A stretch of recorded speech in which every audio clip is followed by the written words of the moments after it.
welcome back to the Movable Feasters, Tasting Level 3, the podcast where we explore wines through the lens of our personal WSET 3 learning journey.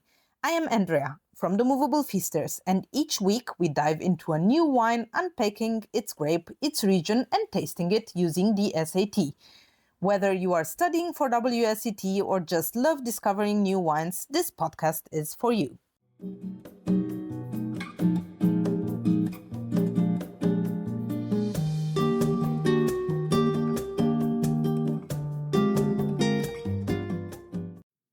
Hello and welcome to a new episode. This time we are going to southern Italy and we are going to talk about two wines from this region, Negroamaro and Salice Salentino.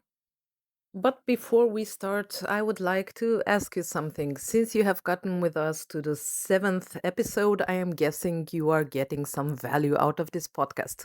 So I would like to ask you again to look for us on Instagram or Facebook. We are the Movable Feasters, and please write to us your opinion on the podcasts, your opinion on the wines, or any other remarks you might have regarding this podcast.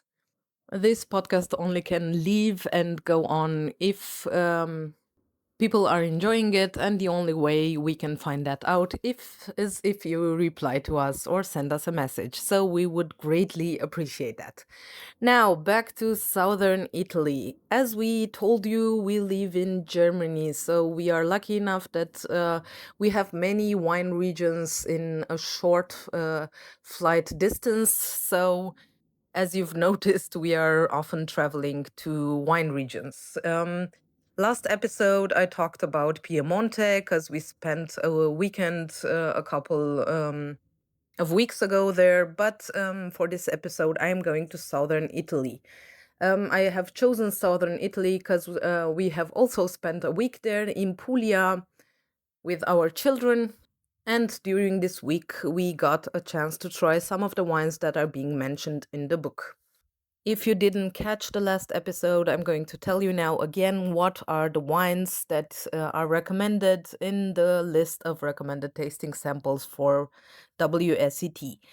We are talking again, as I said, about Italy, and then you have essential wines that you're supposed to taste: Barolo or Barbaresco, Valpolicella or Valpolicella Classico, Amarone della Valpolicella, Chianti, Chianti Classico Reserva or Brunello di Montalcino, and any southern Italian wine. And exactly that's what we're going to talk about today.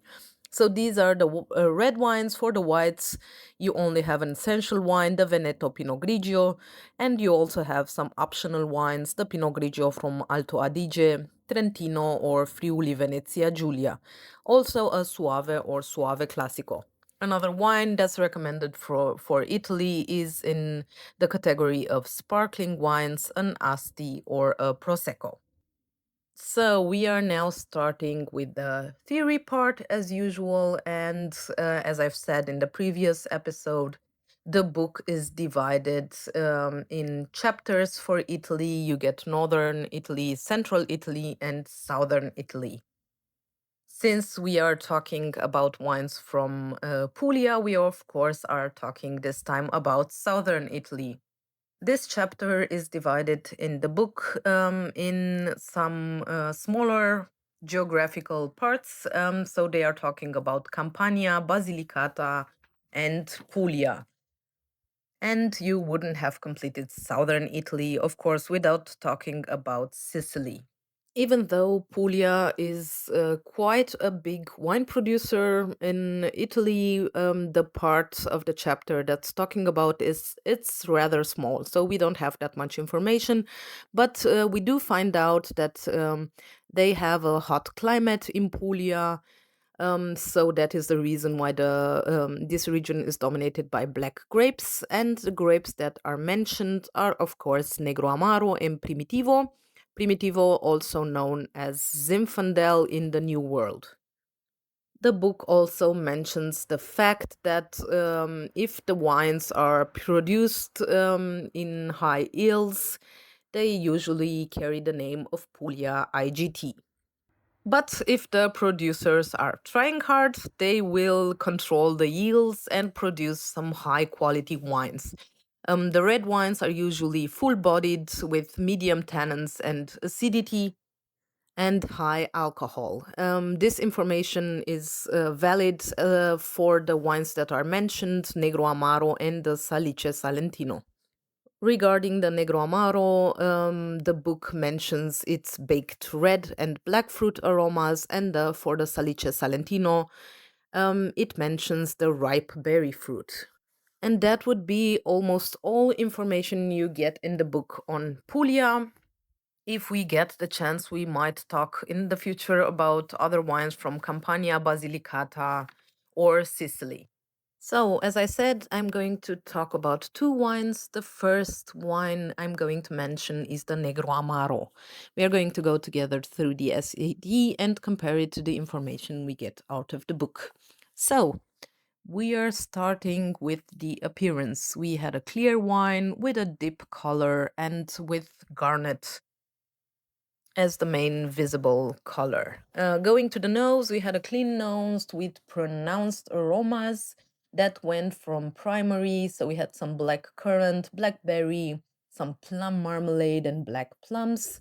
But also some secondary aromas. We had licorice, vanilla, smoke, and already some tertiary. So you can consider the plum marmalade and the baked plum as already developed aromas. We would say the wine was still developing, but almost fully developed. If we were to decide, we would say developing, but it didn't have some such fresh fruit aromas. So you could also consider it fully developed. On the palate, it was off dry with high tannins, high alcohol, and high acidity, and definitely a full body. The flavor intensity was pronounced, and we got also dried plums and black plums, that plum marmalade flavor, but we also got on the palate some chocolate and coffee. The finish was long, so if we are to talk about the quality of the wine going through the blick, we would say it was an outstanding wine since it was balanced with length, intensity, and complexity. Comparing it to what the book is saying to Negro Amaro, we had a full bodied wine that would be the same that is mentioned. The book says medium tannins and acidity, and we got some high tannins and high acidity, so a bit different. And the book also mentions high alcohol and baked red and black fruit, which we also got. So, pretty much good wine for the description you get in the book, and a good wine to remember the things you're supposed to remember for the exam. As a conclusion, we would say the wine was definitely ready to drink at the point we drank it, and we really loved it. So, going on to the next one. The book mentions many of the best Negro Amaros come from Salice Salentino de Oce. The thing you need to know is Salice Salentino is actually a blend of Malvasia Negra and Negro Amaro. So it does have some differences in comparison to the 100% Negro Amaro wines. In the tasting that we did, going through the SAT, talking about the appearance, we had a clear wine with a deep intensity and also a garnet color. So until now, the same as the simple Negro Amaro. Going to the nose, we got a clean condition with pronounced intensity, with primary flavors that were pretty much already developed. So we had jamminess, we had dried plums, we didn't have any fresh fruit in it. We also had some thyme as a secondary, some vanilla, and we also had tertiary aromas of meat and some stable aromas. we would say that the nose was fully developed in this case. On the palate, the wine was dry with high tannins, high alcohol, full body, and high acidity. So, comparing again to what the book is saying about medium tannins and acidity, we didn't get it. We got full tannins and full acidity, but the rest was the same as the book mentions. So, high alcohol and a full body. Um, we had very pronounced flavors again of dried plum, baked plum, plum marmalade, some amarena kirsche. We got secondary flavors of vanilla, and also some dark chocolate and coffee.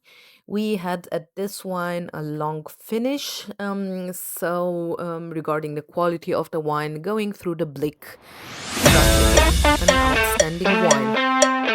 We said the wine was ready to drink now and wasn't super aged, that it didn't have any fresh fruit left. So, in conclusion, we got to taste two outstanding wines. So, we are very happy that the book mentioned Puglia and that we got the chance to travel there and taste actually even more wines than the ones we talked about. As usual, I recommend that you grab a bottle. For us, the very popular Primitivo Zinfandel is actually not the best wine Puglia has to offer. So if you get the chance, do try the other wines that are mentioned. I'm going to end here, and as I said, we'd be really happy to hear from you on our Instagram or Facebook page, The Movable Feasters. See you next time.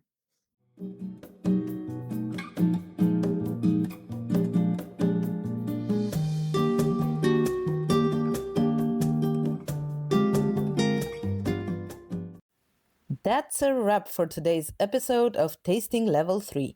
Don't forget to follow us, the Movable Feasters, on Instagram for more tasting adventures. We do a reel on each podcast episode where you can leave us a comment or your remarks on the episode. Cheers to learning one glass at a time.